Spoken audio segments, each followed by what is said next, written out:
आपल्याकडे प्रत्येक सणासुदीला झेंडूची फुलं पानं आणली जातात. पहा, पानं आपट्याची असोत किंवा मग कशाचीही असू द्या, पण आपण ही सणासुदीला आणतोच आणि नंतर ती टाकून देतो. तिचा चांगला उपयोग कसा करू शकतो ते मी या व्हिडिओत सांगणार आहे. हा व्हिडिओ जुना आहे, दसऱ्याचा आहे, पण दिवाळीसाठी सुद्धा तुमच्या खूप उपयोगी पडणार आहे. हा व्हिडिओ दसऱ्याला शूट केल्यामुळे इथे आपट्याची पानं वापरली आहेत, पण आता तुम्ही याऐवजी यामध्ये आंब्याच्या पानांचा सुद्धा वापर करू शकता. व्हिडिओ संपूर्ण पहा, या दिवाळीला खूप उपयोगी पडणार आहे. हाय, हॅलो, नमस्ते, मी पूजा. मी आणि बरंच काही या यूट्यूब चॅनलवर तुम्हा सगळ्यांचं अगदी मनापासून स्वागत करते. कालच दसरा झालाय, तर सगळ्यांकडे ही झेंडूची फुले असतील आणि आपट्याची पानं सुद्धा असतील. याला बऱ्याच ठिकाणी सोनं सुद्धा म्हटलं जातं. तुमच्याकडेही सोनं असेल आणि झेंडूची फुलं असतील ना, तर मिक्सरच्या भांड्यात टाकून एकदा हा पदार्थ बनवाच. खात्रीने सांगतेय, तुम्ही नेहमी कराल. जेव्हा फुले शिल्लक राहतील तेव्हा हाच पदार्थ तयार कराल. बहुतेक वेळा आपण काय करतो, झेंडूची फुले जर अशी शिल्लक राहिली किंवा हार वगैरे आपण तयार करतो, हारामध्ये सुद्धा जी झेंडूची फुलं असतात ती दुसऱ्या दिवशी लगेच सुकत नाहीत आणि जरी सुकलेली असतील तरीसुद्धा आपल्याला या पदार्थासाठी चालणार आहेत, कारण आपल्याला ही मिक्सरमध्ये फिरवूनच घ्यायची आहेत. पण आपण काय करतो, ही टाकून देतो किंवा मग ती इथे तिथे पडून खराबच होऊन जातात. त्यापेक्षा जर तुम्ही एकदा हा पदार्थ बनवलात ना, तर खात्रीने सांगते नेहमी कराल. आता दिवाळीसुद्धा येते, दिवाळीमध्ये सुद्धा बहुतेक जण फुलं आणतातच. आपण लक्ष्मीसाठी सुद्धा फुलं आणतो, त्यावेळीसुद्धा तुम्ही नक्कीच हा पदार्थ बनवू शकता आणि स्टोअर करून अगदी कितीही दिवसांसाठी ठेवू शकता. तर इथे मी काय केलेलं आहे, आपट्याची पानं अशी तव्यामध्ये ठेवलेली आहेत. गॅस चालू केला आहे, मीडियम फ्लेमवरती गॅस ठेवलेला आहे आणि आपल्याला ही फुलं आता यामध्ये टाकून घ्यायची आहेत. अगदी अशा पद्धतीने जितक्या क्वांटिटीत तुम्हाला हा पदार्थ करायचा आहे ना, तितकी फुलं तुम्ही घेऊ शकता. संपूर्ण हाराचा सुद्धा तुम्ही इथे वापर करू शकता. हारामधली जी फुलं असतात ना, ती काढून घ्यायची. सुकलेली असतील, कोमजलेली असतील तरीसुद्धा चालणार आहे. बरं, फुलं फक्त झेंडूचीच असतील तर असं नाही, तुमच्याकडे जी कोणती फुलं असतील ना ती चालणार आहेत. तर पहा, अशा पद्धतीने मी इथे संपूर्ण झेंडू या तव्यामध्ये टाकून घेते. तर आता मी इथे पिवळ्या झेंडूचा सुद्धा वापर केला आहे आणि केशरी झेंडूचा सुद्धा वापर केलेला आहे. तुमच्याकडे जास्वंद असेल, मोगरा असेल, अगदी कोणतीही फुलं असू द्या, नक्कीच तुम्ही यामध्ये घालू शकता. मोगरा किंवा गुलाब असेल ना, तर आपण जो पदार्थ बनवतोय ना, तो अजून जास्त छान होईल. तर पहा, इथे मी अशा पद्धतीने हे छान असं भाजून घेणार आहे. आपल्याला मीडियम फ्लेमवर 1 मिनिटभर फक्त ही फुलं थोडी परतवून घ्यायची आहेत. अशा पद्धतीने अगदी हलकासा रंग बदलेपर्यंत आणि ती थोडीशी मऊ होईपर्यंत. पानं छान कुरकुरीत झालेली आहेत पहा. आपण ही फुलंसुद्धा अशा पद्धतीने थोडीशी भाजून घेऊयात. आता इथे कमीत कमी 1 मिनिटभर मी ही फुलं भाजून घेतलेली आहेत. फुलं अशी भाजून झाली की मग आपल्याला एका प्लेटमध्ये ही काढून घ्यायची आहेत. तर पहा, इथे मी आता गॅस बंद करते आणि ही फुलं एका प्लेटमध्ये काढून घेते. आता ही फुलं थोडीशी कोमट होऊन देऊया. अगदीच गरम असताना लगेच आपल्याला वाटायला नाही घ्यायची आहेत. थोडीशी कोमट होऊन देऊया आणि अर्ध्या मिनिटातच ही लगेच थंड होतात. जास्त वेळ लागत नाही. मिक्सरचं भांडं घेतलं आहे, यामध्ये पहा मी धूप घेतलेला आहे. आता हा काळी धूप आहे माझ्याकडे आणि चंदनाचा ह्याला सुगंध आहे. तुमच्याकडे जो कोणता धूप असेल तो तुम्ही नक्कीच इथे घेऊ शकता. त्याचबरोबर असा काळा धूपसुद्धा येतो पहा, तो सुद्धा मी इथे घेतलेला आहे आणि 4 कापराच्या वड्या घेतलेल्या आहेत. आता आपण या मिक्सरच्या भांड्यामध्ये हे सर्व घालून घेतलं. तुमच्याकडे जर ओला काळी धूप असेल ना, तर तुम्ही तो सुद्धा नक्कीच इथे घेऊ शकता. आता आपण अशा पद्धतीने जी पानं होती ती टाकून घेतलेली आहेत मिक्सरच्या भांड्यामध्ये आणि त्याचबरोबर या पाकळ्यासुद्धा यामध्ये घालून घ्यायच्या आहेत पहा, अशा पद्धतीने. आणि आता मिक्सरला हे सर्व छान असं एकदम बारीक वाटून घेऊया. तुम्हाला माझा व्हिडिओ थोडा जरी आवडला असेल तर प्लीज व्हिडिओला एक लाईक करा, चॅनलला सबस्क्राईब करा. सबस्क्राईब केल्यानंतर बेल आयकन प्रेस करायला विसरू नका. ऑलवर क्लिक करा, म्हणजे माझ्या प्रत्येक व्हिडिओचं नोटिफिकेशन सगळ्यात आधी तुम्हाला येईल.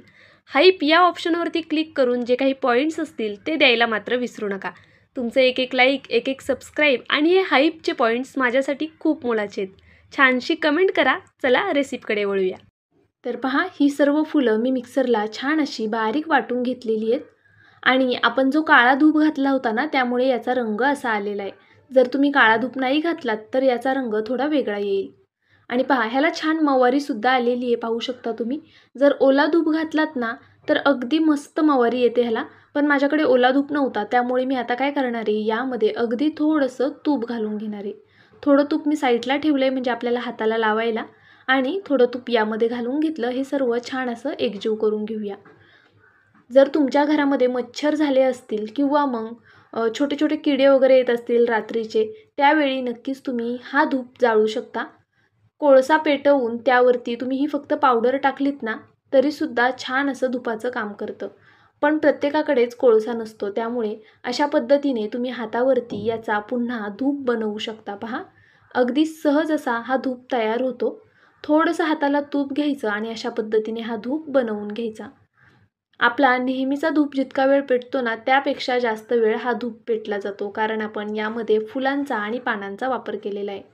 त्याचबरोबर याचा सुगंधसुद्धा खूप छान येतो. आपण यामध्ये थोडंसं तूप घातले आणि त्याचसोबत जी पानं आहेत, फुलं आहेत, त्याचा सुद्धा सुगंध यामध्ये मिसळला जातो.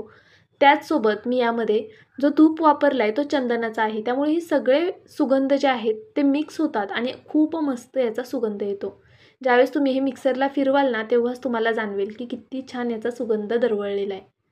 तर पहा, असा जर धूप तुम्ही देवासमोर लावलात तर खरंच घरामध्ये अगदी प्रसन्न वातावरण राहील.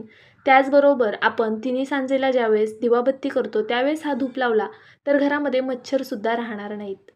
पहा, मी इथे या पद्धतीने धूप तयार करून घेतलेले आहेत. बरं, हे मी मोठे धूप तयार केलेत म्हणजे काय होतं, कमीत कमी तास दीड तास तरी हा धूप पेटत राहील. जर तुम्हाला हवं असेल तर तुम्ही लहान आणि पातळ धूपसुद्धा करू शकता. तर पहा, अशा पद्धतीने मी इथे हे धूप तयार करून घेतलेले आहेत. अगदी सहज तयार होतात ते. पहा, आता मी तुम्हाला पेटवून सुद्धा दाखवणार आहे. इथे मी माचीसने पेटवते, पण आपण शक्यतो धूप दिव्यावरती वगैरे धरून पेटवतो, त्यावेळेस तो व्यवस्थित पेटला जातो. माचीसने पेटायला थोडा वेळ घेतो. पहा, मी तुम्हाला दाखवते प्रत्यक्ष. आपण इथे थोडं झूम करून बघूया म्हणजे तुम्हाला सुद्धा नीट दिसेल. अशा पद्धतीने मी इथे हा धूप पेटवून घेणार आहे. तुम्ही जर हा धूप गॅसवर धरलात किंवा मग दिव्यावर धरलात ना, तर तो अगदी पटकनी पेटला जातो.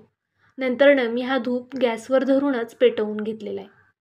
तर पहा, तो कसा पेटतो ते सुद्धा मी तुम्हाला दाखवणार आहे. आणि ह्याचा सुगंध खरं सांगते घरामध्ये खूप छान दरवळत राहतो. त्यामुळे नक्कीच तुम्ही अशा पद्धतीचा धूप तयार करून पहा. आणि यामध्ये मी मोठे मोठे 4 धूप केलेत, पण तुम्ही जर रेग्युलर साईजचे थोडे लहान धूप केलेत ना, तर 6-7 धूप आरामात होतील. जर तुम्ही 5-6 धूप ज्यावेळेस आपण मिक्सरला घालतोय त्यावेळेस 5-6 धूप मिक्सरमध्ये घातले आणि एका हाराचे पूर्ण फुलं घेतलीत ना, तर तुमचा भरपूर धूप तयार होईल. आता दिवाळीसुद्धा येते, तर नक्कीच तुम्ही या पद्धतीने करून पहा. पहा, मस्त असा पेटला गेलाय. नंतरनं मी गॅसवरती धरून ह्याला पेटवून बाहेर ठेवून दिलं. खरं सांगते, बाहेर धूप लावला ना तरीसुद्धा अगदी घरामध्ये छान त्याचा सुगंध दरवळत राहतो. पहा, एकदा तरी या पद्धतीने नक्कीच तुम्ही हा धूप पेटवून पहा. अप्रतिम होतो आणि त्याचा सुगंधसुद्धा खूप छान येतो. माझा व्हिडिओ तुम्ही संपूर्ण पाहिलात त्याबद्दल खरंच खूप मनापासून धन्यवाद. तुम्हाला ही धूप करण्याची पद्धत आवडली का? कमेंट करून नक्कीच सांगा. अशीही आपली फुलं वायात जातात, त्यापेक्षा त्याचा असा काहीतरी उपयोग केला तर खरंच खूप फायद्याचं होतं आणि घरातले सुद्धा भरभरून कौतुक करतील, कारण तुम्ही टाकाऊपासून टिकाऊ काहीतरी केलेले. पहा, मी ह्याला थोडंसं सजवून घेते. अप्रतिम झालेला आहे खरं सांगते हे धूप. तुम्ही नक्की ट्राय करा, त्याचा सुगंध तुम्हाला सुद्धा खूप आवडणार आहे. जर तुमच्याकडे चंदन पावडर असेल ना, तर थोडीशी तुम्ही ती सुद्धा नक्कीच यामध्ये घालू शकता. आणि जर दिवाळीमध्ये करणार असाल तर तुमच्याकडे ही आपट्याची पाने नसणार आहेत, त्यावेळेस तुम्ही फक्त फुलांपासून सुद्धा अशा पद्धतीचा धूप तयार करू शकता. तर चला, माझा व्हिडिओ संपूर्ण पाहिलात त्याबद्दल मनापासून धन्यवाद. उद्या पुन्हा भेटूया.